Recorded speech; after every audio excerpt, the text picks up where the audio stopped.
Beleza. Bom, aqui. A gente foi avançou um pouquinho no tempo ontem, né? E acabou que não deu tempo de mostrar uma coisinha que eu gostaria de mostrar. A gente viu lá como é que ficavam, né, como é que ficava o difratograma, os dados, o ajuste e né, com os picos e tal, e como é que a gente exportava, né? Mostrou, a gente viu isso com o implotar. Mas o FUPROF ele acaba gerando outros arquivos também, que são os arquivos que a gente acaba trabalhando como arquivo de saída. E o que eu queria mostrar para vocês, que é o que tem boa parte das informações que a gente precisa, é esse arquivo aqui, se vocês puderem ver, é o arquivo .out, beleza? Bom, só para lembrar, né? Aqui, está vendo isso aqui, certo? Eu queria conversar com vocês agora hoje é mais sobre a questão do Q quadrado e tal. Estou citando aqui esse arquivo aqui, esse artigo aqui do Brian Tobb, que é muito bom. Então vocês procurem na pasta aqui de vocês o arquivo, né, de saída, né, o asterisco.out. Não sei que nome vocês deram para o arquivo PCR, mas se for PRL2, eu achei PRL2.out. A gente viu ontem que o Q quadrado ficava até bem próximo de 1, né? E a gente, uma maneira da gente avaliar é que se ele está maior do que 1, né, ele está legal. Se ele está menor do que 1, ele nunca vai ser negativo, obviamente, mas se ele está menor do que 1, tem alguma coisa estranha, é bom que a gente dê uma avaliada no que está acontecendo. Igual a 1 não tem tanta garantia, mas novamente é parecido com esse um pouco maior do que 1. E quando está muito maior do que 1 é porque o negócio não está bom, né? Ou seja, você está no início ainda do refinamento. O arquivo .out, deixa eu abrir ele aqui de novo aqui, eu já estava lá já. Vocês podem abrir ele com um bloco de notas, por exemplo. Ele vem com as informações que o Full Prof usou para poder fazer o ajuste. Até, por exemplo, né, a função. Você quer a pseudo-void, né, a gente fez o ajuste lá, acabou usando a pseudo-void com a divergência axial, né, assimétrica. E aqui vocês vão poder verificar que tem várias e várias informações, né? Boa parte delas aqui a gente acaba nem usando exatamente se a gente está fazendo alguma análise, né, mais simples, né, do que a gente, né, da amostra em si, mas também tem, ó, os parâmetros de rede, né, tem também o volume, né, da célula unitária. Deixa eu ver mais o que tem aqui. Tem até os coeficientes do espalhamento, se vocês quiserem depois, se vocês precisarem depois usar isso para alguma outra análise um pouco mais à frente. Tem né, os fatores de R mais o Q quadrado também.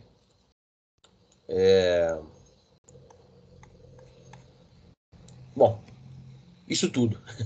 Inclusive as reflexões, né, as intensidades calculadas e observadas. E é isso. Vocês podem ver. No final, o que a gente costuma usar bastante é exatamente essa parte aqui, né? É a parte que tem, né, o volume, né, a fração da fase. Aqui é uma fase só, uma fase cúbica, tem 100%. O que está entre o parênteses aqui é como se fosse um erro. Né? Aqui está zero volume, porque acho que na última rodada aqui a gente não estava mais. Eu, pelo menos, não estava refinando, né? Então ele acaba não mostrando a incerteza dessa medida aqui do volume. Tudo bem? Todo mundo achou algo parecido aí? Conseguiu se encontrar? Ou só ficou olhando o que eu estou tentando mostrar aqui? Aqui foi, consegui achar. Beleza. Então vamos lá. Ainda em relação a esse aqui quadrado, né, tem uma. A primeira pergunta que a gente faz é: tá, o que quadrado é uma medida absoluta? Aliás, nem sempre a gente faz essa pergunta de maneira tão direta, mas quando a gente está fazendo refinamento, por vezes a gente acaba focando só ou no número, ou às vezes a gente não foca no número e foca só na parte visual em si. Mas a verdade é que, apesar da gente, né, às vezes confiar demais no número, o que quadrado ele não é uma medida tão absoluta. E eu vou mostrar para vocês aqui não, o que pode acontecer. Nesse próprio artigo aqui do Brian Tobb, ele pega uma mesma amostra e mede em dois equipamentos diferentes, né? Então, nessa primeira medida aqui, que ela parece que está bonitinha, né? Pelo menos bonitinha no sentido de que os dados não estão tão ruidosos assim. Ele consegue um Q quadrado de 2,54 e um RWP de 23%. Nessa outra, em que os dados são muito mais ruidosos, né, ele já consegue um Q quadrado menor e um RWP menor também. E aí você fica pensando, tá, mas qual é a medida que é melhor então? Porque, aparentemente, né, apesar daqui a gente tá vendo ainda a diferença entre o calculado e observado ainda está um pouco, vamos dizer assim, feia, né, não está tão bonitinha, mas é de se observar que aqui está muito mais ruidoso. Então, a gente poderia esperar que esse dado aqui ia apresentar um Q quadrado pior, né? Se o Q quadrado realmente é uma medida que indica a qualidade do ajuste.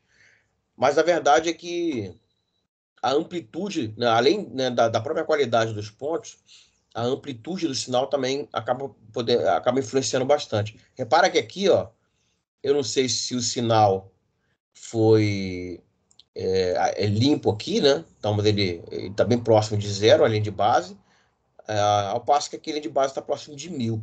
Né? E eu vou mostrar a vocês que realmente dá essa diferença. Eu vou... Depois vocês olhem com calma.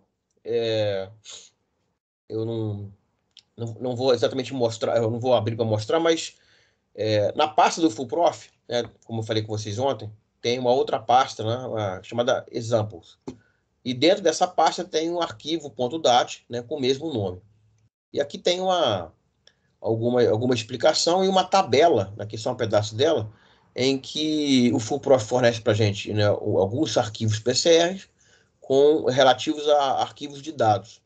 Ou seja, então, é uma pasta onde tem alguns exemplos realmente de como, né, você usar o Full Prof.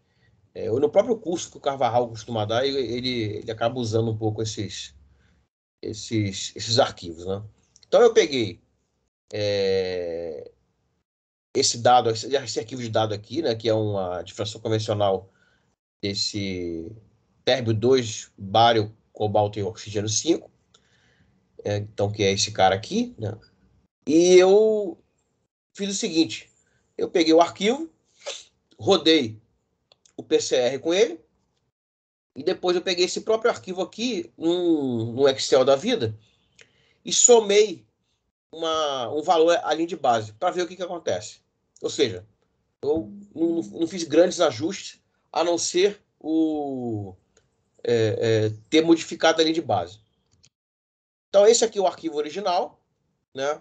Ele tem mais ou menos 20.000 aqui de intensidade máxima, aqui, um pouquinho mais do que isso. Eu realmente não refinei muita coisa, apenas abri e rodei algumas vezes para ver como é que ficava, né? Ou seja, vocês vão ver com o PCR que ele dá os PCRs que ele dá de exemplo já tem algumas coisas já para refinar, ou seja, é para mostrar como funciona mesmo. Então eu não saí brincando muito, até porque eu não conheço muito bem essa amostra, não sei a origem dela. Mas conseguimos um Q quadrado de 9,65, né, o RWP aqui de 23 aqui e tal. E ainda não está um bom ajuste, né, fatalmente tem que mexer um pouquinho ainda com a Lagoa Meio Pico e tal, dá uma olhada nessas coisas. Agora, quando eu pego os mesmos dados e eu somo, por exemplo, 10 a sexta, reparem que a amplitude agora é muito maior, o que acontece? Ó, o RWP, ele, não, vou só voltar aqui, ó, ele muda muito pouco, mas ele muda. Compensação, o R esperado, que era 7,63, opa, vai para 114. Isso faz com que o Q quadrado fique bem menor do que 1. Então, o que eu quero dizer dependendo de como vocês fazem, ou como o experimentalista está fornecendo, ou está mexendo com dados para vocês, né, o Q quadrado pode ser diferente. Então, ele é uma grandeza muito importante para a gente observar durante, né, o refinamento, mas ele também, mas não é uma coisa, vamos dizer assim, olha, o refinamento está ótimo, não tem como melhorar, porque meu Q quadrado está muito pequeno. Não é bem assim, né? Exatamente porque, dependendo de onde você mede, né, pode ser que você vá medir num ciclo que tenha um fluxo muito grande, te dê uma intensidade muito maior, mas, né, de repente alguma coisa sai errado e aí a medida de repente não está tão boa, você tem um Q quadrado ou uma análise, um Q quadrado dentro de uma análise que fique melhor do que o convencional, mas a medida convencional acaba sendo, às vezes, né, melhor analisada, e o Q quadrado pode te levar a uma indução, uma coisa errada, né, vamos dizer assim. Beleza? Bom, vou mostrar para vocês agora o famoso método de Lebesgue.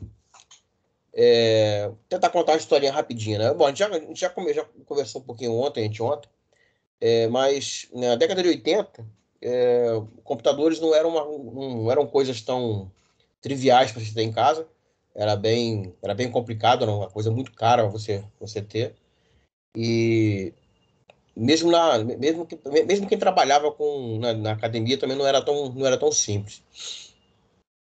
E o Pauli, né, em 81, ele propôs um método, né, que na verdade, pelo que eu andei lendo, não sei se o Colasso chegou a ler isso também, mas a ideia dele não era nem para refinamento em si, mas ele estava mais preocupado no processo né, de descobrir,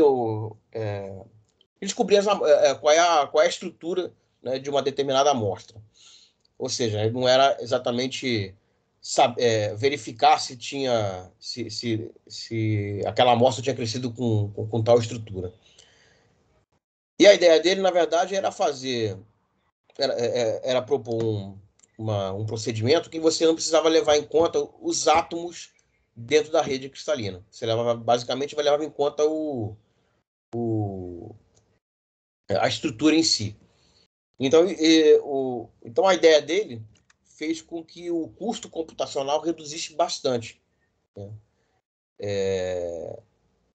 Parece que alguns programas chegaram a ser desenvolvidos, pelo que eu andei lendo, pelo menos uns 4 ou 5 programas. E até que o Lebesgue, né, o Armel Lebesgue, que, se eu não me engano, ainda está vivo, acho que vocês conseguem encontrar ele até no ResearchGate.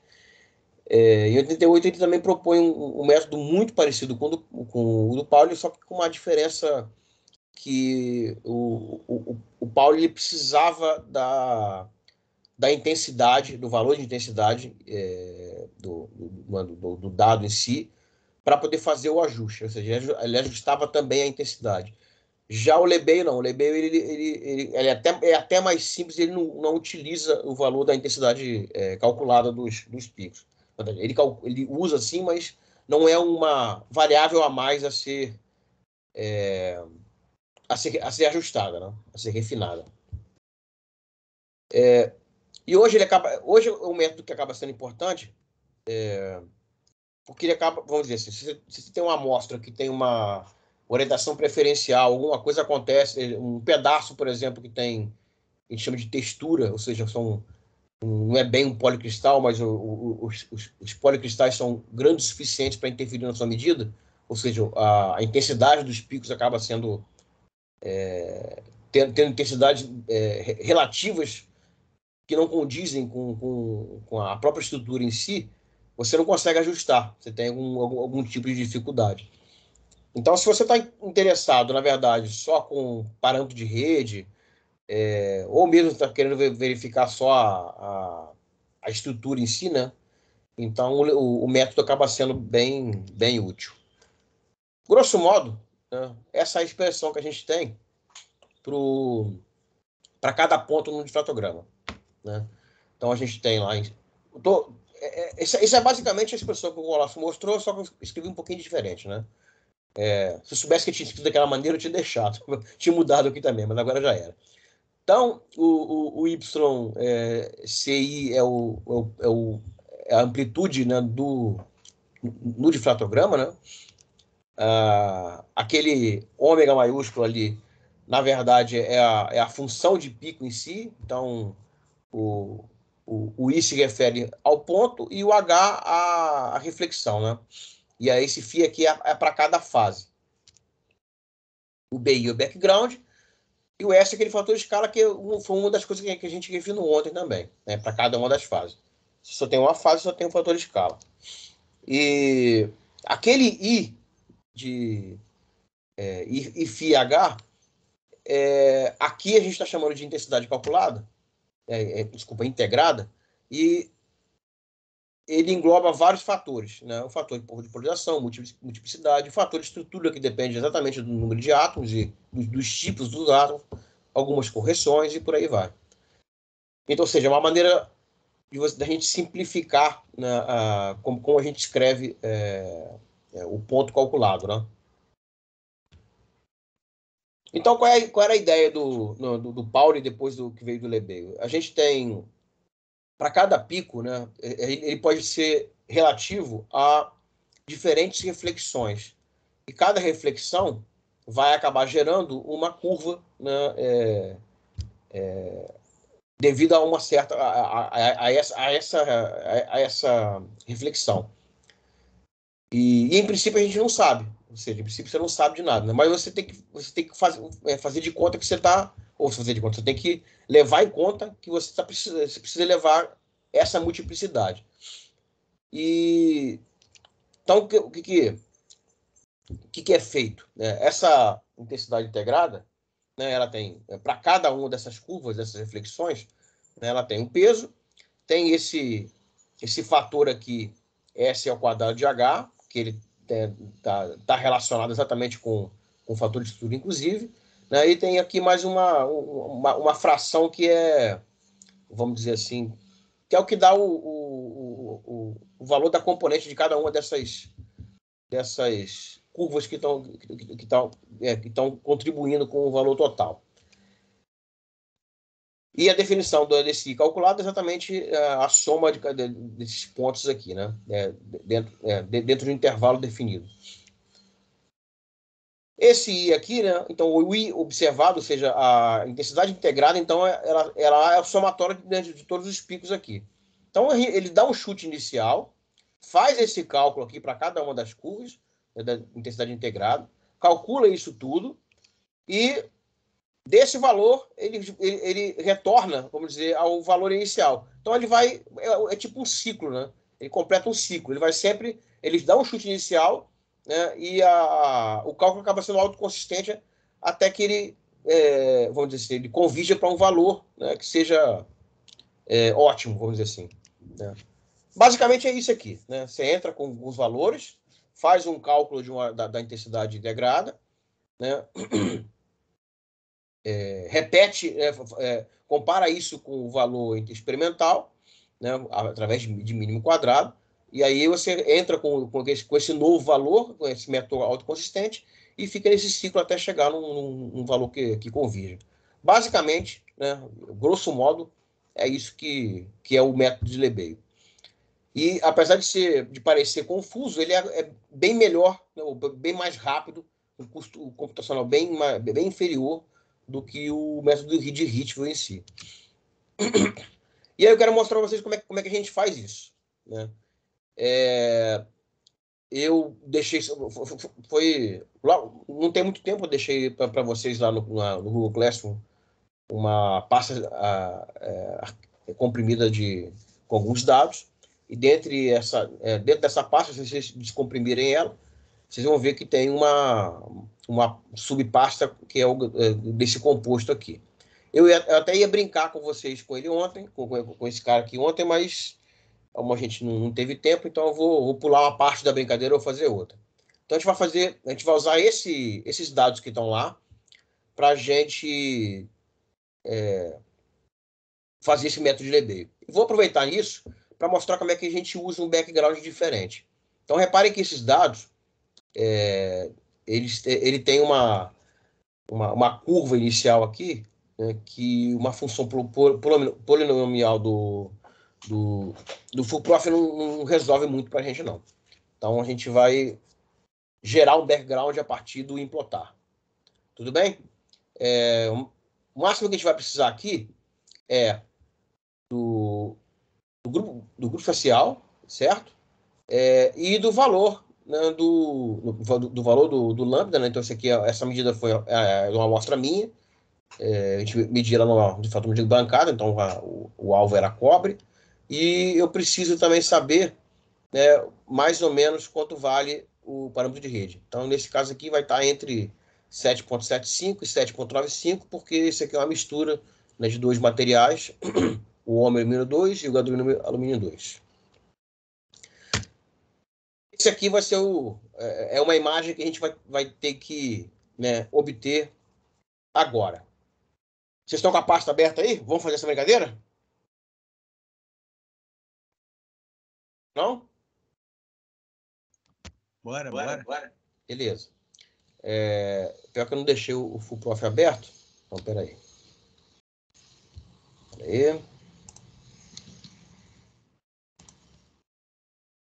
Então, deixa eu aqui abrir o full-prof.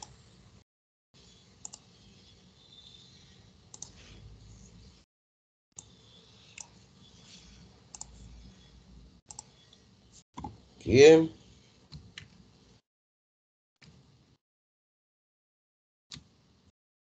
Bichinho aqui. Então, vamos lá. É bom que a gente vê passo a passo um pouco também do que é. Então, a gente vem aqui em novo. Certo? Vai liberar aqui os botões todos aqui, né? O geral não precisa mexer, mas se vocês quiserem botar alguma coisa aqui, botar teste, por exemplo, sem dizer nada. Em patterns, a gente vai ter que criar, né, um difratograma, né? Se vocês forem brincar com isso o resto da vida de vocês, vão ver que dá para trabalhar com vários difratogramas ao mesmo tempo. Ou seja, você pode medir no síncrotron, um com nêutrons e o outro no convencional, e da mesma amostra, e poder refinar ao mesmo tempo. Mas, né, vamos ficar só com um. Vamos adicionar um aqui. Aqui a gente sabe que os dados estão em XY, né? O browser, vocês coloquem na pasta que vocês estão brincando. Então, vai ser essa aqui. E esse aqui é o arquivo de dados. Correto? Na segunda aba é o raio-x. O padrão, compêndio do cobre. E aqui vamos deixar o Thomson Cox de início, né? Depois qualquer coisa a gente muda, mas em princípio vai ser isso aí. Então, ok. O background a gente vai deixar, por enquanto, né, o polinomial bonitão. E vamos deixar o resto, né, também ok, né? Sem região de exclusão. Né? Geometria também tudo bonitinho. Certo? Ok. Para as frases, a gente precisa também incluir uma fase também. Então, adiciona, que eu vou escrever aqui principal.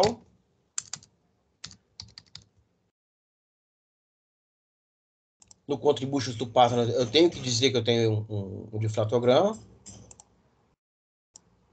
de raio-x. Coloco a Thomson Cox e dou OK. E aqui é importante simetria colocar, que é F, espaço D, espaço -3, espaço M. Quando eu clico nesse botãozinho aqui, ele gera todas as operações que expressões de operação que ele precisa para esse grupo espacial aqui. Beleza? Ok. Ah, desculpa, errei aqui. Volta de novo em fases. Aqui a gente vai usar, em vez do método de Ritchell, a gente vai descer aqui, ó, e vai usar esse Profile Matching with Constant Scale Factor. Esse é o Lebesgue. Que como na verdade, bom, o nome Lebesgue a gente chama tal, mas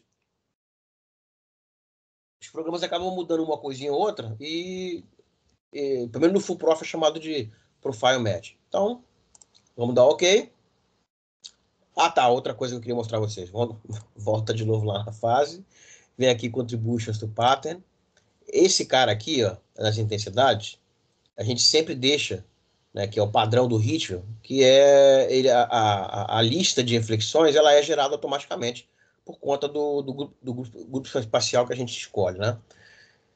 No caso do Lebesgue, como na verdade você tem muito mais possibilidades, o que o programa faz de início é verificar onde tem intensidade, e aí a partir de onde tem intensidade, ele cria uma lista das reflexões para aqueles dados. E aí depois ele vai mudar isso aqui automaticamente. Então a segunda vez que a gente roda o programa, se a gente vier aqui, ele não vai estar mais automático, ele vai vir aqui e vai dizer que ele está pegando uma lista HKL. Mas por enquanto, como a gente não tem essa lista ainda, vai ser o automático aqui. Então, ok. Ok. Agora sim, vamos lá no Refinement. Reparem que esse botão de átomos ele já não está mais acessível, porque a gente está fazendo aquele método de Lebesgue. Tá? Então, o background, vamos deixar tudo zerado, a gente não vai nem fazer algum tipo de ajuste agora. O instrumental também não. Mas a gente precisa acrescentar alguma coisa aqui na parte de parâmetro de rede.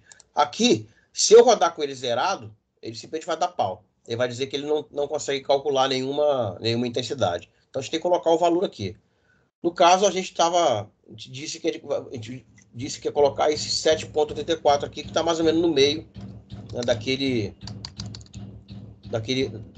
intervalo, né, que a gente espera da amostra. Então, aqui de novo 7,84 e aqui 7,84.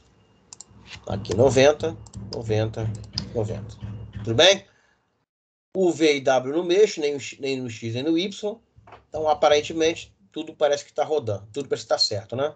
Então, eu venho, vou deixar 5 ciclos aqui em cima, dou um OK e vou agora salvar isso aqui com o mesmo nome que está na amostra. Então, vem em File, Save As, e aqui eu vou escrever o nome que está no arquivo de dados, que é GD 075. Ele já até mostra aqui embaixo. Eu marco e tiro o DAT, né? Já que o DAT a gente não precisa. Tudo bem? Quando eu for rodar agora esse arquivo de PCR, ele não vai ele vai abrir uma telinha para a gente escolher o dado. Então vem, salvei e vou rodar. Vê que ele roda direto, certo? Ele roda os 5 ciclos porque ele está fazendo algum tipo de... Apesar de não ter marcado nada para ajustar, ele ajusta alguma coisa. Porque ele já está fazendo, ele já está verificando onde tem pico e está criando aquela lista de reflexões já. Beleza? Claro que o background não está batendo, conforme a gente, né, já tinha visto antes que não estava batendo. Né? E também, como foi só até 5, não estou refriando mais nada, eu não vou mexer em mais nada por enquanto. Agora a gente vai mexer no background. Tudo bem? O quadrado está bem alto ainda, 1051, né? O próprio RWP e o RP também. Então a gente sai aqui. Ok? Vamos agora brincar com o background em si. Então a gente vai voltar agora de novo para a barra do Full Prof. Vamos abrir aqui o implotar, esse botãozinho aqui. Certo? E vamos abrir o arquivo de dados. Ele está como XY. Vou lá na pasta.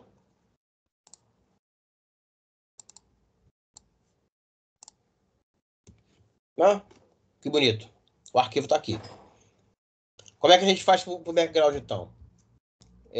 A gente vem aqui em Calculations, Point Selections, Automatic Background. Ele abre essa telinha que a gente pode escolher quais são os parâmetros que ele usa para poder buscar quais são os picos. Vamos usar o padrão.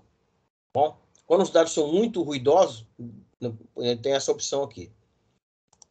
Então, ele criou 55 pontos ali.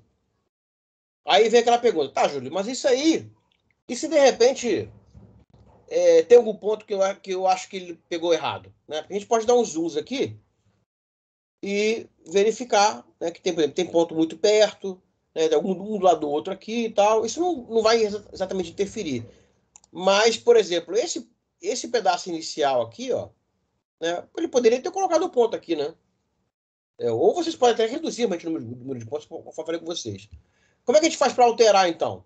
Né? Porque a gente pode alterar, a gente pode incluir, ou a gente pode deletar algum ponto desse aqui. Como é que a gente faz? A gente vem de novo aqui em Point Selection. Vou adicionar um pico ali naquele isso. Então aqui, ó, Add Peaks, ou Add Background Points. Venho aqui com o botão normal, ou seja, o botão esquerdo, eu clico. Reparem que a bola que ele inclui é uma bolinha com a cor diferente. Por enquanto, eu só estou dizendo que ali eu quero um ponto ali. Ele ainda não incluiu. Para que ele inclua, eu tenho que agora clicar com o botão direito do mouse. E agora ele tem 56 pontos e o ponto aqui ficou com a mesma cor. Beleza? Vamos excluir um para ver como é que é. Então, vou dar um zoom aqui para ficar mais fácil de eu ver onde é que está o ponto. Vou excluir esse ponto aqui, que eu acho que está muito perto ali. E vou excluir esse ponto aqui também. Então, vem aqui, Point Selections, Remove Peaks, Background Points. Mesma coisa, com o botão esquerdo, eu tiro esse. E aqui eu vou tirar um dos dois aqui, qualquer um deles. Beleza?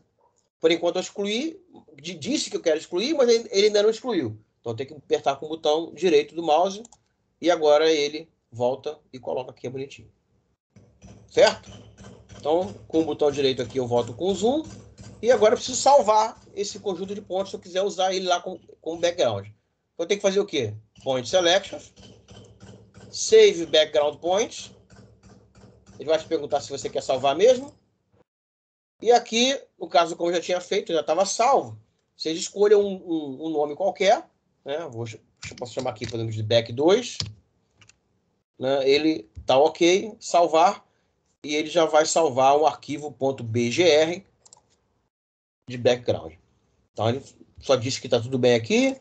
Até pede se que a gente quer editar ou não. No caso aqui, eu não quero mais editar. E beleza. Todo mundo chegou até aí? Infelizmente não, porque o prof travou tudo. Ah, beleza. Mas ainda bem que tá no vídeo, depois você dá uma olhada lá e você consegue fazer. Tá bom? Bom, beleza. Agora vamos ver como é que a gente inclui isso. Né? Então vamos minimizar isso aqui. Certo? Aqui também. Vamos aqui. O PCR que já estava aberto. Vamos agora dizer pro Full Prof que a gente quer, na verdade, incluir uma lista de backgrounds ao invés de uma função. Então tem que vir em Patterns, Background Type.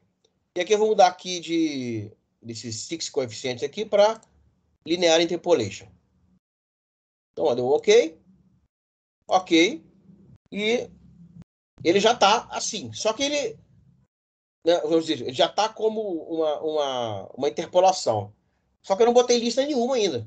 Para eu colocar essa lista, né, que eu acabei de gerar, tem que vir aqui em Refinement, Background. E aqui, o padrão dele, quando a gente diz que a gente está mudando, é colocar 10 pontos, mas todo mundo zerado. Se eu rodar agora o Full Prof, vai dar ruim. Então, eu venho aqui em importar. Escolho aqui qual é o arquivo. Vou botar esse back 2. Abrir. E realmente, também ele carregou 54 pontos. E aí, agora eu tenho, para cada 2 θ, eu tenho contagens diferentes aqui. Né, que é a intensidade do background. Dou OK. OK de novo. E vamos salvar. E rodar. Então, reparem que agora o background está bonito pra caramba, né? Olha lá que bonitão. Só dá pra ver metade da tela. Ah, Pelo é? menos pra mim. Sério? O que você chama de metade da tela? Aqui eu tô vendo normal. Ah, Pra mim só tá aparecendo até Aqui a intensidade 2000. eu, hein? Estranho. Bom, como eu falei, o vídeo está sendo gravado, eu espero. Vamos ver se depois essa coisa fica bonitinha. Bom, então eu vou dar um zoom aqui para você ver como é que tá esse pico. Realmente ele tá meio fora ainda, né? Ele tá sendo calculado com 2 tetas um pouquinho maior do que o do ponto. Se eu pegar agora esse aqui também, tá acontecendo a mesma coisa. No final, também tá acontecendo a mesma coisa. Então tem um ajuste aí que eu preciso fazer, tanto do displacement quanto do parâmetro de rede, que a gente chutou um valor, né? Eu não disse qual era o valor certinho. Então vamos aqui fechar. Ok. Refinement, como instrumental. Botar o displacement. Ok. Profile, eu vou marcar agora o A, porque depois ele vai ficar tudo marcado bonitinho aqui. Vamos dar ok. Aumentar esse ciclo aqui, botar para 30. Ok. E vamos rodar. Vamos ver o que acontece. E realmente, mesmo, reparem que eu não marquei a escala, não é? E ainda assim, ele reduz as intensidades bonitinhas lá. Agora bem legal agora, ó. Aí vamos dizer que você tá fazendo, você ficou tão feliz com o seu ajuste que você esquece. E você vai lá no profile e marca a escala. Vamos refinar ela então, ver o que acontece? Salvei. Ah, dá ruim. Exatamente isso. Ele não, se isso, quando você faz isso no Lebeio, ele não consegue refinar. Ele dá um problema na matriz que ele faz lá. Então, aqui, vou dar não, né? Volto aqui, vou consertar o erro que eu fiz, né? E vou, na hora de refinar, o, o W e o X. E vamos ver como é que fica. Ok, ok. Como deu pau e eu não recarreguei o PCR que ele tentou modificar, eu venho aqui e salva e roda. Ó, reparem que a coisa fica bem bonitinha, né? Ó. Então, que agora é brincar com isso, certo? Até que fique o melhor refinamento possível. Aqui, o Q quadrado, ele já tem uma vamos dizer assim, um significado um pouco diferente, né? Porque você não tem mais aliás, ele estatisticamente ainda tem, né, o mesmo significado. Mas como você não tem mais os átomos, né, até aquela coisa né, dele não ser menor do que um, ser maior do que um, isso já perde um pouco, né, o significado. Mas ainda assim dá para desconfiar, porque de repente eu estou com. Os meus dados estão muito próximos do zero. Lembra como eu mostrei agora há pouco a vocês? Pode ser que seja isso, pode ser que não seja, mas ainda assim, né, visualmente a gente vê que que o refinamento está né, tá bem próximo do bacana. Né? O que tem que fazer agora aqui é modificar alguma coisinha, de repente é, indicar que tem algum tipo de assimetria do pico, esse tipo de coisa. Beleza? Então vamos fechar isso aqui, ok? E vamos voltar aqui para nossa apresentação. Então, que era só para mostrar o que era. Eu devia ter feito, eu fiz isso com vocês, mas é isso aqui que tem que fazer, né? É o que a gente fez, né? Esse caminho aqui para colocar o background. Beleza? Então, isso aqui, eu aqui em casa mexendo. Na verdade, eu estava com outros dados, brincando com esse dado aqui, mas de maneira diferente. Aqui a intensidade está até diferente do que vocês estão mexendo. E aqui você pode ver que o quadrado está bem diferente. Mas aqui também eu estava. Eu cheguei a refinar mais coisas aqui. E aí reparem que ele está bem menor, né? Está na casa de milésimos aqui, exatamente porque o R esperado ele também está bem maior aqui. Beleza? Entenderam tudo aí? O importante aqui, na verdade, é o AB, nesse caso aqui, é o ABC que a gente obtém com esse carinha. Eu vou tentar mostrar a vocês aqui, então, já que eu já tinha mostrado antes, background points, aqui. Então, se eu entrar aqui na pasta e no arquivo de saída,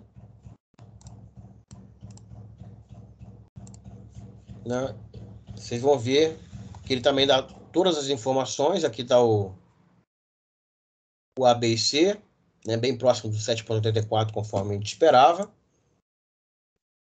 E aqui embaixo, os fatores de R aqui. Onde é que está? Aqui. Que a gente obteve.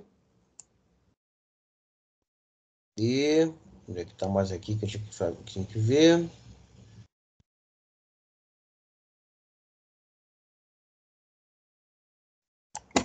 Eita. Aqui, ó. Que é o volume da célula unitária. Nesse caso do Lebesgue, ele não calcula a fração de fase porque ele não leva em conta o número de átomos, então não tem como calcular. Ele calcula, na verdade, só o volume. Beleza?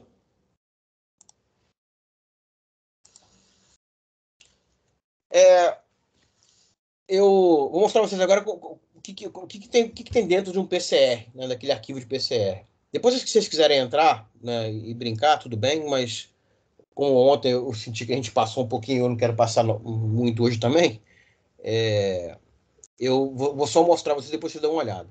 Eu acabo usando bastante esse programinha aqui, ó, é o Notepad++, é o mais, é de graça. Ele é um Notepad, só que ele tem outras características. Você abre a aba, você consegue, por exemplo, se eu estiver mexendo com o Full Prof e o arquivo do PCR aberto com um bloco de notas, eu tenho que ter cuidado quando na hora de fechar, eu posso estar salvando por cima de coisa que eu estou rodando. Ou seja, o bloco de nota, na verdade, é um editor de texto, é só isso, né? Ele não fica carregando de tempos em tempos o que foi alterado no texto. O Notepad++ faz isso. Então, se eu deixar, por exemplo, um arquivo de PCR aberto, estiver rodando full prof, quando eu voltar no Notepad++, ele vai te informar, olha, alguém mexeu no texto. O que você quer? Você quer recarregar ou você quer mexer com esse texto aqui mesmo?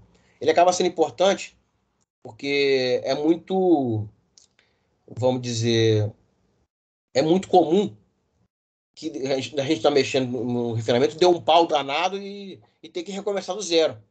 E aí, se você está sempre com o Notepad mais aberto e com vamos dizer, uma versão que não deu pau, você pode usar aquela versão depois. Então, ele acaba sendo bem útil nesse sentido. Bom, e uma das diferenças do Notepad++ é que ele dá a linha, né, dá o número da linha. Então, ele é um bom editor nesse sentido. Então, esse aqui é o início, né, de um arquivo PCR aberto. Né? Como eu falei, vocês podem abrir ele, por exemplo, com o Notepad no comum, que também vai mostrar a mesma coisa. Toda linha que tem um ponto de exclamação é um comentário, né, como em várias linguagens de programação. E aqui eu quero só mostrar que as informações que a gente coloca dentro do Edge PCR estão aqui também. Então, reparem, o lambda 1, lambda 2, né, a taxa de um para o outro. Aqui largura, né, que ele considera da linha para poder fazer. Esse aqui é a polarização. Aqui, no caso, já tem... Esse aqui não é exatamente desse arquivo que a gente mexeu. É um print antigo. Aqui esses aqui são os pontos de background. Essa outra coluna aqui, ela vai indicar o que está sendo refinado ou não. Mas, né, em todo caso, vou mostrar algumas coisinhas que eu acho mais importantes. Esse job aqui, né, e embaixo dele está o 0, ele indica que aqui, nesse caso, foi feito o Ritfield. Então, o job igual a 0 é Ritfield, o job igual a 1, eu acho que é nêutrons. como é que é? Nêutrons ou LB. Eu sei que para cada número aqui tem uma coisa diferente. Eu não vou lembrar exatamente porque a gente não precisa fazer isso exatamente, escrever isso na mão no Full Prof, né? E esse NPR aqui é o número da função que a gente estava usando. O 12, se eu não me engano, é a pseudo-void. NPH é o número de fases. NBH é a quantidade de pontos de background. Então, são 59. E ainda tem uma coisinha aqui que eu acho que eu não mostrei a vocês dentro do PCR, do Edge PCR, mas também dá para fazer isso. Esse out aqui, ele renumera automaticamente a ordem que você está fazendo o refinamento. Isso é só um comentário. Então, os lambdas, né? É o número de ciclos que a gente escolhe. Esse TH aqui, mínimo e máximo, é o que ele refinou, ou seja, o 2θ vai de 15.1473 até 90.0129, com um passo desse número aqui. Na segunda parte, a gente já pode ver algumas coisas que a gente andou refinando também, né? Tá aqui os zeros, né? O zero, aqui, esse aqui é o deslocamento. Lá tem transparência e lambda também, que a gente não acabou não usando, a gente raramente acaba refinando isso. O número de parâmetros que ele está refinando, que no caso são 2. Esse aqui é aquele título que a gente coloca lá naquela parte das fases. NAT é o número de átomos, no caso aqui são 3. NPR, de novo, ele está repetindo o que está aqui, que a gente tem que colocar a função em 2 pontos, lembra? Os átomos aqui são 3, porque eu estava fazendo uma substituição do gadolínio com o ômio, né?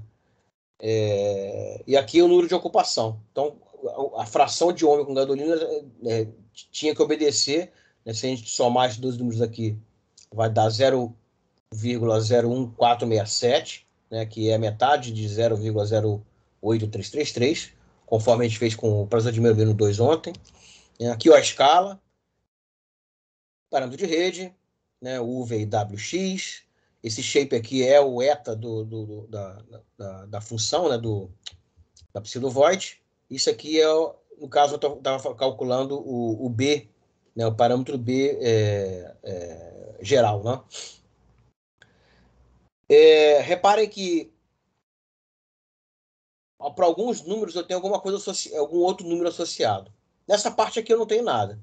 Mas aqui, reparem que embaixo da escala tem um número, embaixo desse shape aqui tem um número, embaixo desse BOV tem um número, e desses aqui também tem. Alguns, né, por exemplo, aqui embaixo, tudo zero.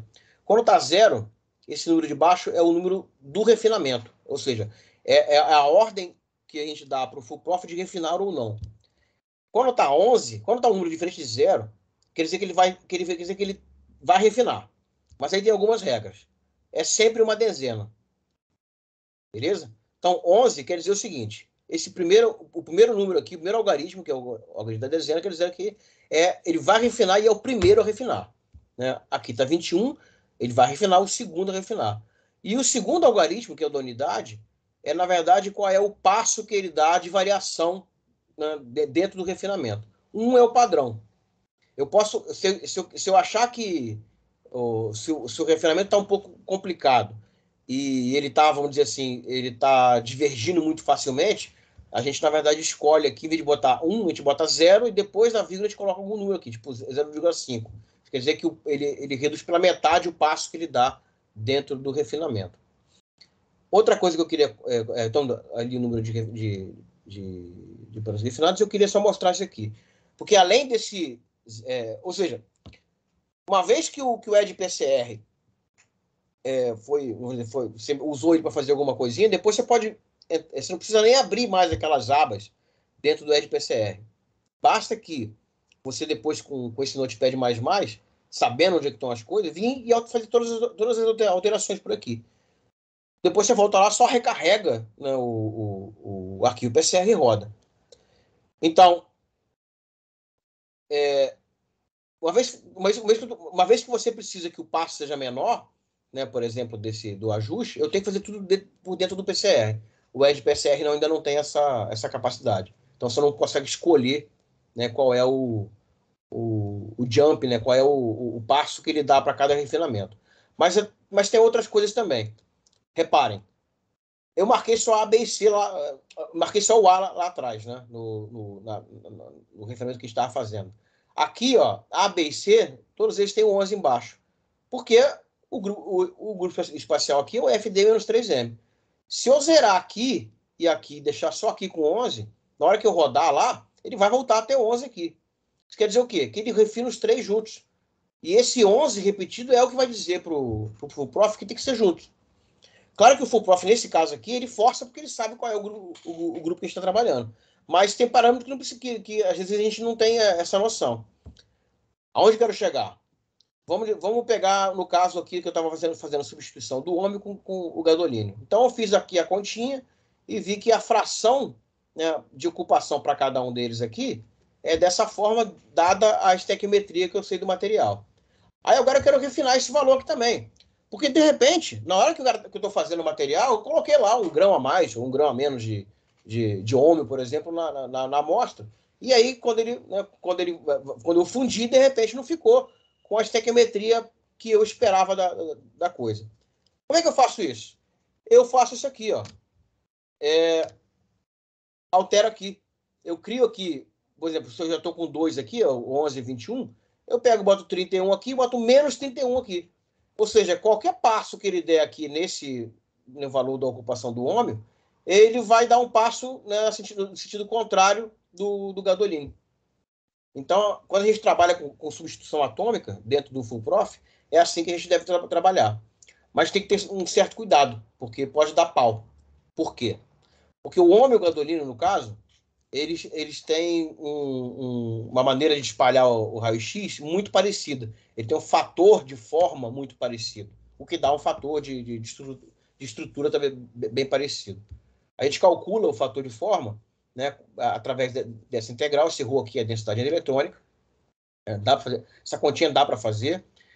Mas se os fatores de forma forem bem parecidos, o que acontece é que a gente não consegue diferenciar, né? O full prof não vai conseguir diferenciar um do outro. Porque tanto faz você colocar um ou outro, o máximo que ele vai fazer ali é manter aquela soma ali igual ao valor que é, no caso ali, 0,04167. Entenderam? Então, nesse caso aqui, né, eu ia até mostrar ontem, desse tempo, que era um exemplo que é da pau. Exatamente porque o gadolínio e o ômega são elementos de terras raras, aquele lantanismo, e o raio atômico deles, né, é muito parecido. Beleza? Vou mostrar outro exemplo para vocês do Lebesgue. Eu também vou só mostrar aqui, tá? Tá na pasta de vocês, mas se vocês quiserem procurar lá na pasta de exemplos do Full Prof, esse cara também tá lá, né? É o óxido de sério. Então aqui tem algumas informações aqui. Só que eu queria mostrar esse exemplo porque ele é, vamos dizer, bem curioso para quem não está acostumado com trabalhar com Rictville. Porque ele foi medido, né, lá no Rutherford Laboratory e no Reino Unido, né? E a linha lá é uma linha de time of flight, a gente chama de TOF. Então ele não dá intensidade por 2θ, ele dá intensidade por tempo de voo. No caso aqui, isso é nêutrons, ou seja, é um experimento de espalhamento de nêutrons, porque se fosse raio-x, a gente sabe que a velocidade é a velocidade da luz, né? Então, se o detector está sempre na mesma posição, mesma direção, na mesma distância da amostra, então o tempo vai ser sempre o mesmo, não tem como fazer. Mas no nêutron não, o nêutron ele é freado. Então ele é um tipo de experimento que você pode usar tanto para espalhamento elástico como inelástico. E ele é mais chato de fazer porque você precisa realmente que o experimentalista te dê algumas informações. Por exemplo, né, esse NPROF qual é a função, né, que está usando. No caso é uma função meio padrão, mas tem 2 ou 3. E a gente precisa também saber qual é o tempo máximo, né, e o tempo mínimo do que está acontecendo, ou seja, o tempo, o passo, esse DT1 e DT2 também, que vamos dizer assim, eles fazem o papel do zero, vamos dizer assim. Então, algumas informações são necessárias para que a gente consiga fazer. Então, diferente do que a gente acabou de fazer com essa liga de lantanídeo com alumínio 2, que a gente não sabe nada, não sabe muita coisa sobre o experimento. No caso do Time Flat, a gente precisa, se a gente não tivesse esses valores, é uma coisa que fica totalmente perdida. Então, isso aqui eu já refinei, né? Já fiz uma brincadeira. E aí, reparem que o eixo X agora, ele não está mais em 2θ. Ele está em TOF, né? Em microsegundos.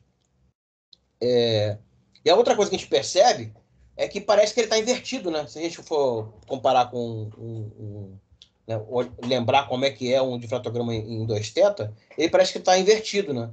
Parece que esse pico deveria estar aqui e os demais aqui. Né? E é mais ou menos isso mesmo. Né? Aqui eu só vou mostrar o resultado para vocês, né? do que eu obtive. Então, o A, B e C, bonitinho aqui. E aí, dentro do implotar, quando eu abro os dados, eu consigo alterar a escala também aqui. Que você pode falar assim, poxa, mas eu nunca vi isso em artigo nenhum. Será que é tão pouco usado assim? Não, não é tão pouco usado, porque, na verdade, nos artigos em que tem dados de cristalografia, é muito comum que você use, na verdade, o TOF, com certeza, a gente acaba não usando, mas até o 2θ a gente acaba usando pouco. A gente acaba usando a amplitude do vetor de espalhamento, que é o Q. E dentro do implotar dá para mudar isso. Né? Então, quando eu mudo para Q, por exemplo, eu fico com um difratograma que é bem parecido com o difratograma em 2θ. Né? Então, só para verem a diferença, certo? Essa que é a relação entre o ângulo θ e o Q. E aqui vocês reparem que parece que a qualidade não fica muito boa, né, para um alto Q, né? Que não é proporcional a θ, mas né, tem um crescimento associado ali. Então, vou só mostrar a vocês, porque dentro da pasta do Full Prof, eu acho que ele tem, se eu não me engano, ele tem os dois dados em time of flight e tem também num convencional também. Então, reparem, esse aqui é o raio-x convencional, com 2θ, e aí, se eu dentro dentro do implotar eu disser qual é o compêndio de onda, eu consigo mudar pro Q, né? Então, reparem que a posição fica um pouco diferente, né? Obviamente, não dá muito para comparar esse cara com esse cara, mas agora eu posso comparar esse cara aqui do raio-x com o outro que eu tinha obtido, que era do time of flight. Então, reparem que realmente é parecido, né? Só que o time of flight ele me dá um range maior, né, de Q do que no caso do convencional. E aí as intensidades são diferentes porque aqui é um experimento de nêutrons e aqui é de raio-x. Então, o espalhamento se dá de maneira bem diferente. Né? Em todo caso, dá para ver, né, as posições dos picos, né, e ver que a gente realmente você tem uma relação dos picos que a gente enxerga em um e enxerga no outro. Beleza? Tranquilo? Todo mundo acompanhando até agora? Sim ou não? Tamo indo. Beleza. Então vamos lá. Eu ver se consigo fazer isso aqui com vocês. Vou mostrar como é que a gente faz o cálculo de tensão e tamanho de cristalito com o Full Prof. Na física, a gente acaba até usando pouco isso, tá? Mas o pessoal da engenharia acaba usando bastante. Quando eu tenho uma tensão dentro do material, né, o que a gente espera? A gente espera, na verdade, é que a rede cristalina se deforme um pouco. Né? Se eu não tenho nenhuma tensão, né, então o pico ele vai aparecer na região que eu quero que ele apareça. Se eu tenho uma tensão uniforme, o que eu acabo tendo é um deslocamento do pico, né, relacionado àquela direção, não, aquela reflexão, né? E se não é uniforme, o que eu tenho, na verdade, é um alargamento, né, do pico. Então, isso é bem, vamos dizer assim, relativamente fácil da gente entender, né, o que é, né, qual é o efeito de uma coisa com outra. Agora, a questão é como é que a gente faz o cálculo a partir disso. Bom, o FUPROF faz. A outra coisa que pode estar acontecendo que pode influenciar também é o tamanho do cristalito. Tá? Um grão é o pó, é o grão do pó que a gente coloca lá no difratograma, e cristalito, na verdade, são os pequenos cristais que formam o grão. Então, dependendo desse tamanho, né, do tamanho médio desses cristalitos, a gente também vai ter um alargamento, né, do pico. No caso aqui, os pontos vermelhos são os dados, né, alargados, bonitinho, e a linha preta seria, né, o cálculo, como se não do difratograma, como se eu não tivesse nenhum, como se eu tivesse um cristalito, os cristalitos tivessem tamanhos muito pequenos, né? Ou seja, eles não estariam influenciando. E como é que o FUPROF faz isso?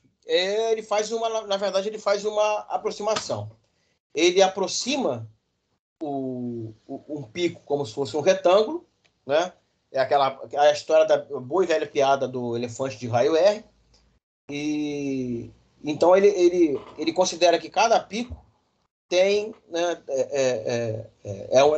na verdade um retângulo com a mesma área. Né? Isso é mais ou menos o que ele faz. Ele precisa realmente do cálculo, né, do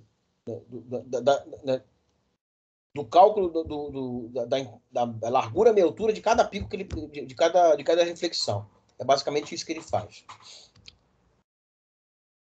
E como é que ele faz isso? Né? Tem esse beta aqui, né, que é a largura, né, desse retângulo. Ele está associado, né, no caso do tamanho do cristalito, ao comprimento de onda, né, ao cosseno do ângulo, né, onde está o pico, né, e esse D, que é o volume médio do cristalito. E para o caso de uma tensão, né, esse B está associado, na verdade, a esse E aqui, que é a tensão média, né, ou seja, não chega a ser percentual, mas é a relação entre o quanto que se desloca, né, pelo deslocamento em si. E, é claro, a gente precisa saber, né, o que vem da amostra, né, de alargamento de pico, e o que vem do instrumento. Então, nesse caso aqui, a gente precisa, se você está interessado em fazer análise de tensão e tamanho de cristalito dentro de uma amostra, a gente precisa, além dos dados, do padrão também. Então, isso é bem importante, porque dependendo do difratômetro que você está usando, às vezes, se for muito antigo, principalmente, é bom que você meça. O ideal é que você meça um pouco antes, né? Ou seja, a primeira medida que você esteja fazendo.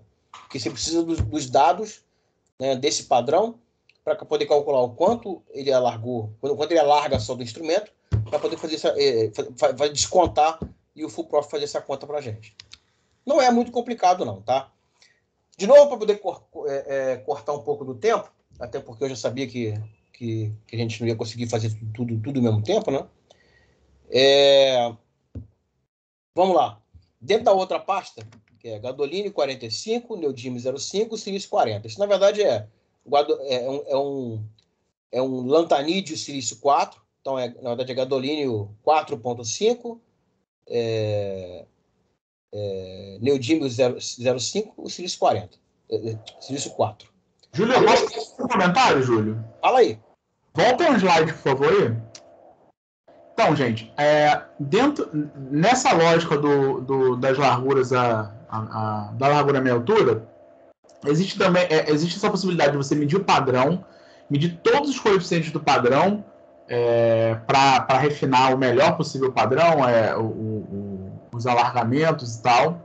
Mas existe uma possibilidade que é o seguinte: você refinar, tu não tá com a equação aí a equação do fácil aí a mais completa, Thomson, Cox, Hastings, você tem ela aí? Algum slide? Não, tem não. Né? Ela é aquela equação que vai usar aqueles 4 fatores, U, V e W, que são fatores da gaussiana, e X e Y maiúsculo, tá? Que são fatores da lorentziana. Esse X e esse Y maiúsculo estão até aí. O que acontece? A gente faz, às vezes, uma estratégia que é, no padrão, refinar tudo como se for praticamente só o W, e os fatores de Lorentz ou de Gauss, atribuindo eles ao padrão, e depois, quando você for fazer a amostra mesmo, você refina os fatores de Lorentz. Muitas vezes isso dá certo. E aí você travando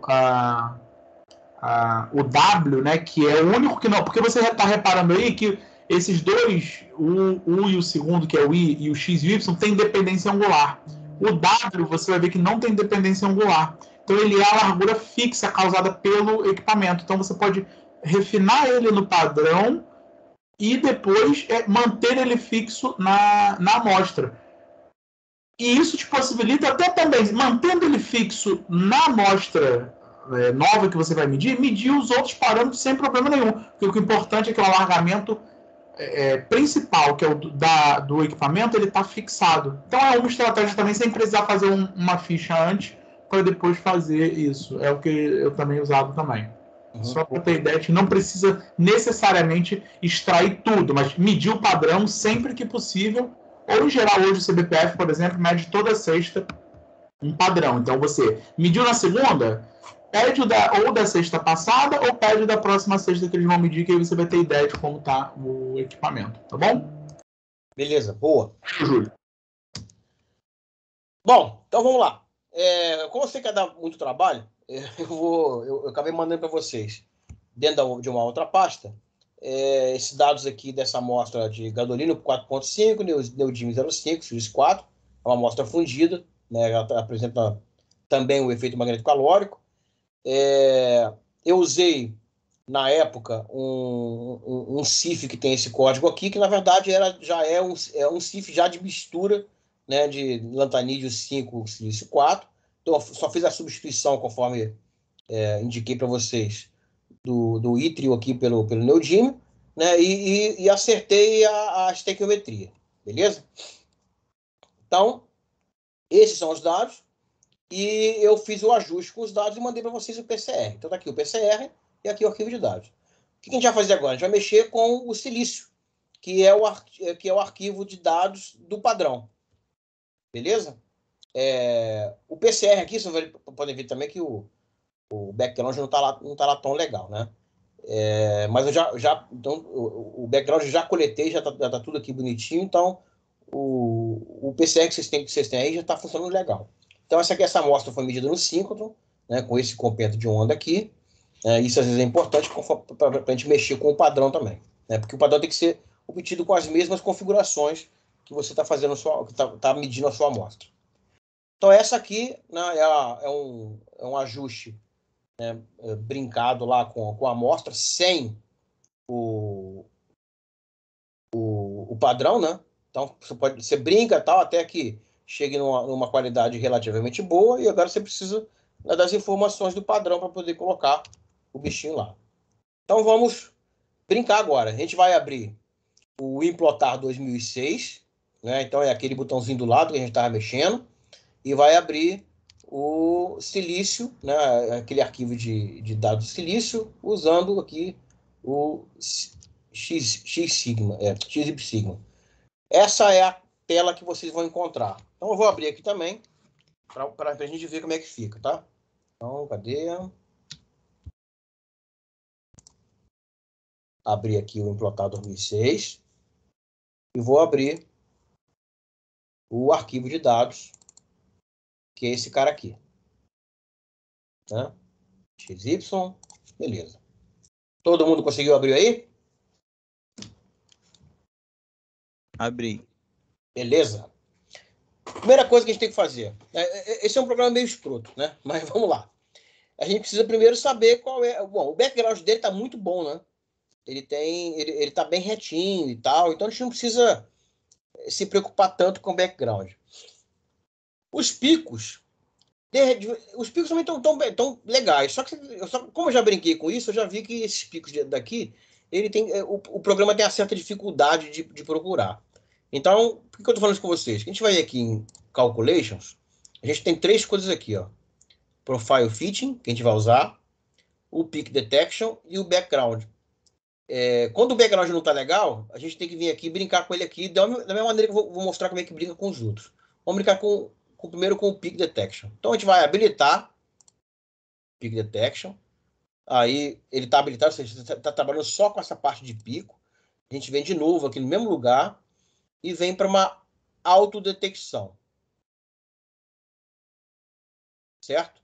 Aí ele vem aqui, te mostra quais são os parâmetros que ele vai usar. No caso aqui, como for no 5, então a gente vai manter aqui Single Peaks. Se fosse num instrumento de bancada, a gente tinha que usar aqui qual era o que a gente estava usando, né? Qual é a fonte que a gente está usando. Então, vou botar aqui Single Peaks e ele vai buscar.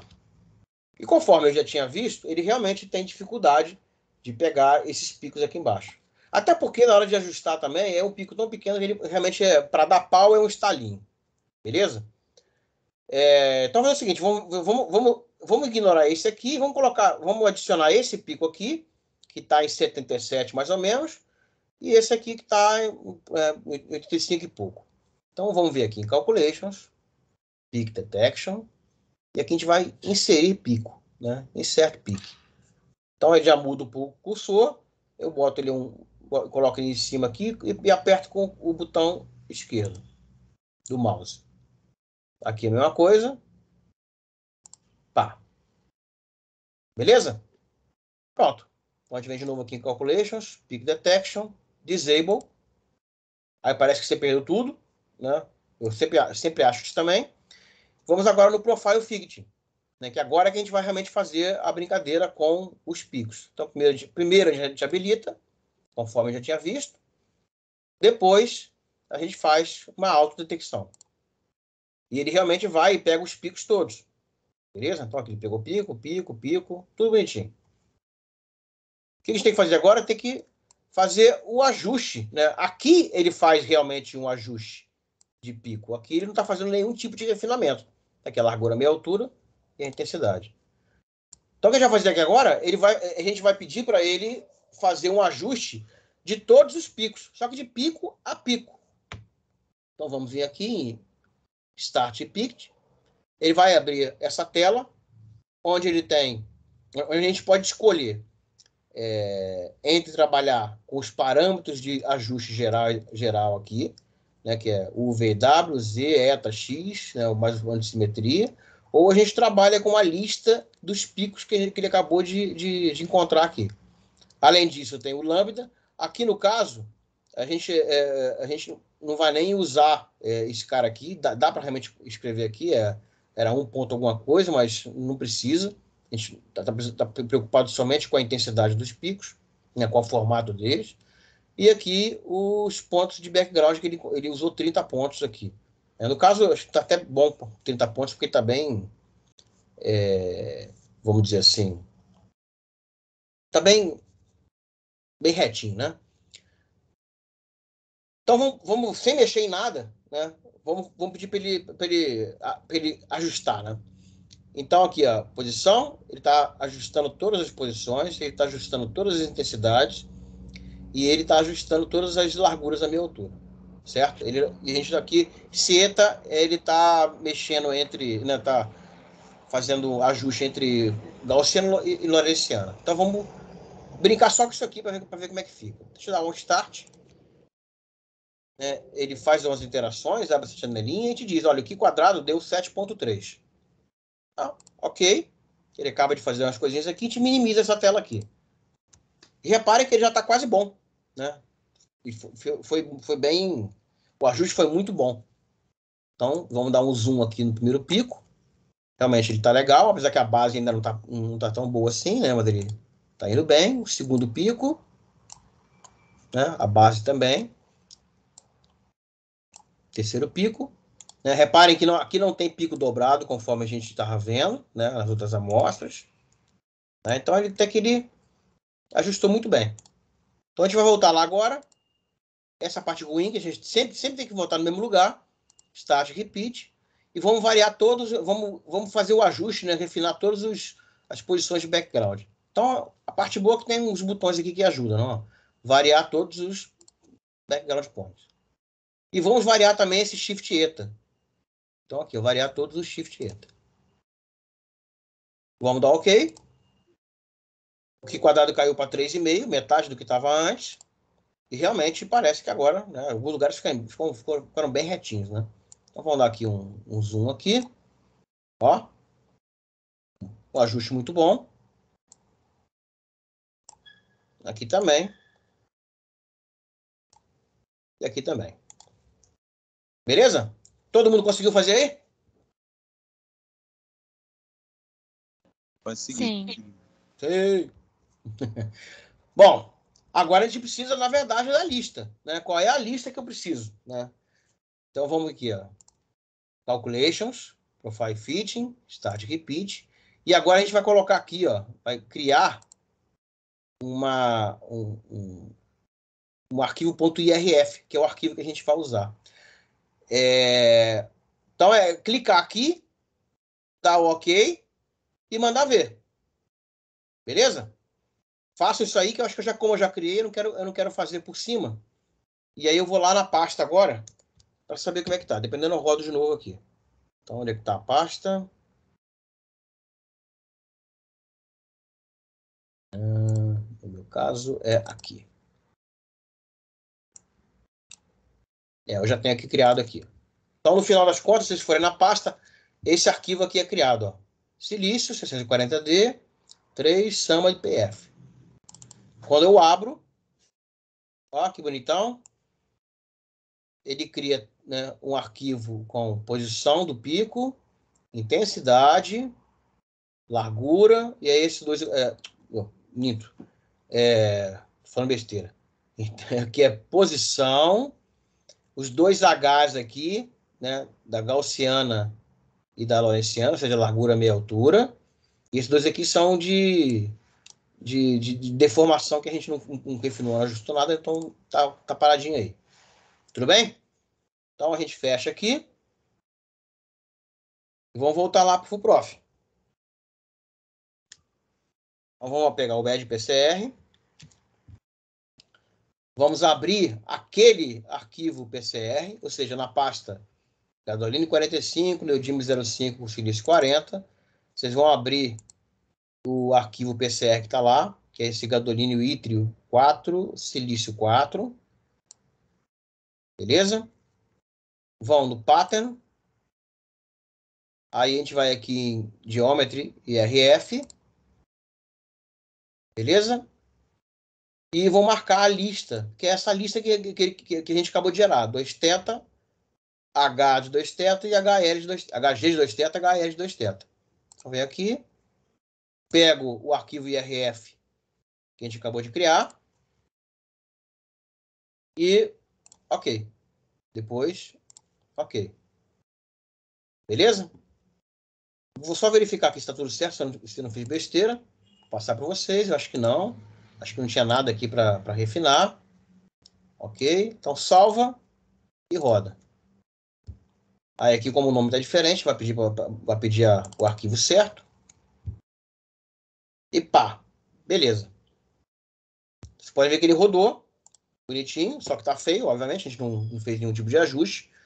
Vamos ver o que a gente precisa. Né? OK. Vamos voltar lá na apresentação que eu vou mostrar para vocês o lance aqui. Então, esse aqui é o arquivo que a gente obteve. Espero que vocês tenham obtido a mesma coisa. Aqui, então, é o caminho que a gente precisa. Pattern, Geometry. E aqui a gente coloca o arquivo que a gente precisa. O que a gente vai fazer agora, então? Primeiro, isso só dá certo se a gente usar a Thomson Cox. Se você não estiver usando a Thomson Cox, isso não dá certo. Então, essa é a primeira coisa.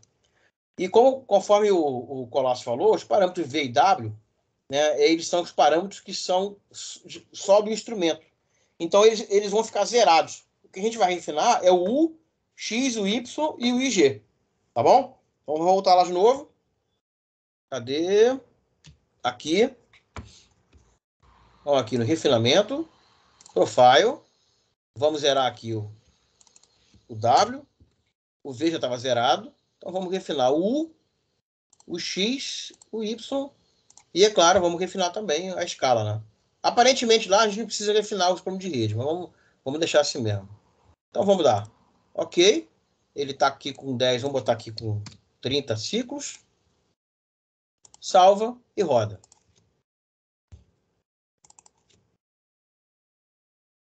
Ó, ficou bonitinho, né? Claro que o arquivo já estava praticamente ajustado, já tinha brincado bastante com ele. Exatamente para evitar que desse pau e a gente ficasse aqui como um desesperado sem saber o que fazer. Beleza? Então tá aqui, ó. Tem que o ajuste tá bem feito. Beleza? De repente até dá para melhorar, mas beleza. Aqui quadrado tá 3.71, é um quadrado legal. Os R's aqui também estão abaixo de 10 aqui, só esse aqui tá um pouquinho acima, mas tá de boa. Vamos ver então o que acontece, né? Qual é o que o bichinho dá pra gente, né? Aqui eu não sei porquê, espero que vocês estejam funcionando, mas eu não tenho aqui, né, acesso a esse arquivo .mic, que ele era para estar aqui. Na verdade, os arquivos de saída aqui a gente consegue tanto ver quanto editar aqui com o EdPCR, né? Então, por exemplo, o arquivo .out também. Não sei porque a minha versão que está dando pau eu não consigo abrir daqui. Então eu tenho que ir lá na pasta, né, e ver o que está acontecendo, e ver o arquivo que foi gerado. Então vamos de novo lá na pasta. Vou procurar o arquivo .mic. Ele está aqui, ó. Vocês conseguiram criar aí também? Sim ou não? Sim. Beleza. Então vamos abrir aqui, ó. Abrir o mic. Esse aqui é o Notepad mais que eu falei com vocês. Então aqui o cabeçalho dele, como é que tá bonitinho. Então ele tem até uma abinha aqui e tal. Então aqui ele explica algumas coisas que ele faz, né? Ele dá a lista aqui, né, de valores aqui, tipo das larguras, né? Esse S aqui que é 1/D. Tem uma coisinha aqui também e tal. Deixa mais aqui. Bom, aqui tem pico pra caramba, né? Mas o que interessa, na verdade, é a parte final. É essa parte final aqui, ó. Então reparem que ele, nesse caso aqui, né, de repente até fica diferente se eu fizer se eu continuar ajustando, né? Mas o tamanho aparente aqui do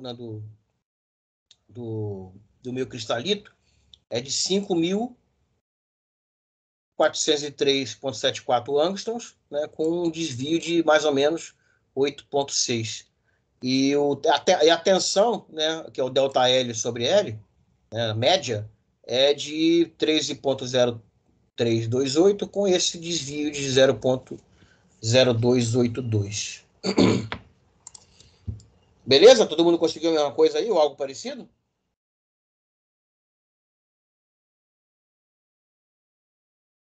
Pode parecer também. Beleza. Só para mostrar para vocês como é que é o funcionamento aqui do implotar, ou desculpa, do Notepad++, eu vou rodar de novo aqui, tá? Vou rodar de novo para ver se fica diferente. Não, acho que dá para, acho que já fica diferente.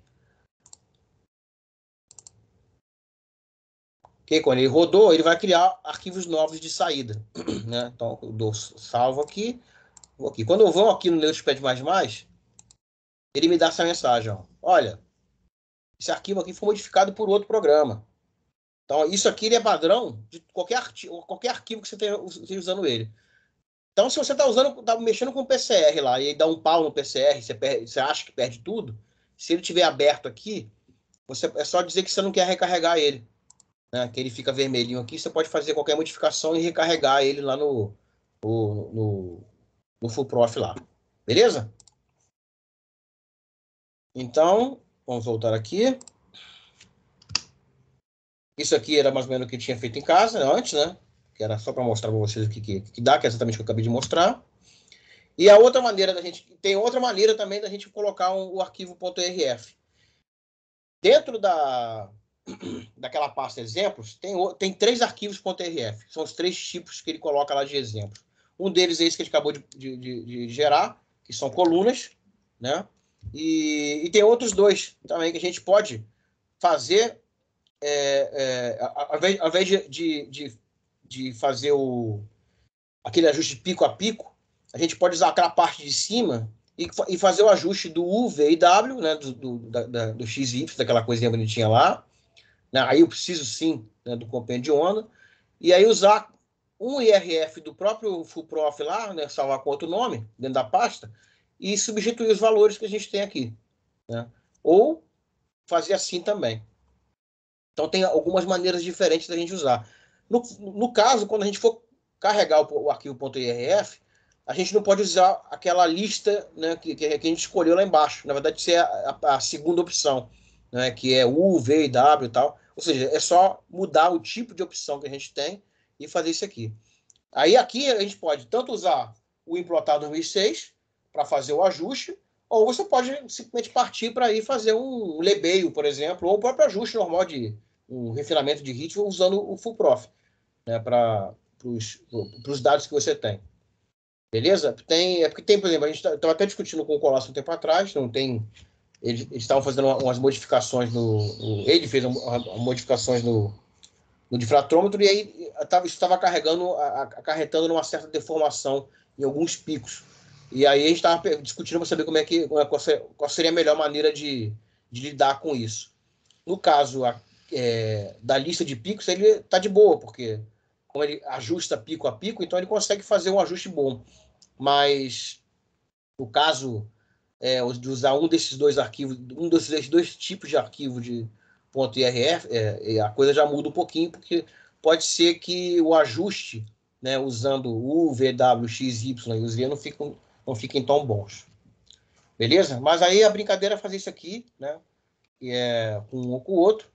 Né, aí abre com o Notepad++ e faz as substituições necessárias. Né, aí precisa saber qual é o intervalo do esteta que a gente está brincando. Né, e esses carinhas aqui. Beleza? Alguma dúvida? Onde é que tá? Aqui. Alguma dúvida, pessoal? Hoje eu passei pouco, né? Hoje eu fui bem.